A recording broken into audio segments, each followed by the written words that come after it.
আমি একটা দারুণ ইন্টারেস্টিং জায়গায় এসেছি। ইন্টারেস্টিং বলতে এই জন্যই বলছি যে এই জায়গাটার নাম আপনারা কেউ শুনেছেন কিনা জানি না। আগে আমি তো শুনিনি, লোকের মুখে এমনি শুনতাম ভাতার ভাতার, কিন্তু এখন দেখছি এই জায়গাটার শুধু নাম নয়, এই জায়গাটা রেল স্টেশনও এই নামে রয়েছে। আপনাদেরকে আমি দেখাবো, দেখুন। হয়তো লোকে ভাবে মজা করে ভাতার বলে, কিন্তু এরকম নয়। অরিজিনালি ভাতার নামে রেল স্টেশনও রয়েছে।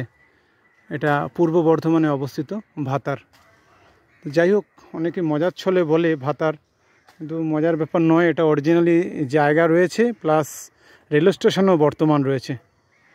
তা এটা আমরা ভাবতাম, ছোটোবেলায় শুনতাম যে ভাতার ভাতার এরকম একটা মজা করে বলে মানুষ, কিন্তু তা নয়। অরিজিনালি ভাতার বলে একটি জায়গা রয়েছে। এটা পূর্ব বর্ধমানে অবস্থিত। এখানে সাইড দিয়ে দোকানপাটও রয়েছে কিছু। যেহেতু রেল স্টেশন এখন দুপুরবেলার টাইম, ওই জন্য একটু ফাঁকা ফাঁকাই রয়েছে। একটু আগেই ট্রেন চলে গেল একটা, যার জন্য এমনি খুব কম সংখ্যক ট্রেন চলে, কিন্তু ট্রেন চলে, ঠিক আছে। একেবারে যে ট্রেন চলে না তা নয়। এই দেখুন ভাতার। তা আপনারা কে কে শুনেছেন এই জায়গার নাম অবশ্যই কমেন্টস করে জানাবেন। আমি শুনেছি অবশ্যই, কিন্তু যে স্টেশন বা জায়গার নাম ভাতার আছে এটা আমার জানা ছিল না, আমি প্রথম দেখলাম।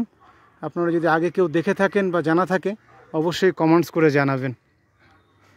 এই যে রেল স্টেশন, আর সামনে একটু এগিয়ে গেলেই বাজার রয়েছে।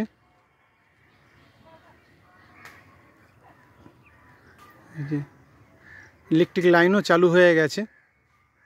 তা আপনাদের কেমন লাগলো অবশ্যই জানাবেন। Thank you.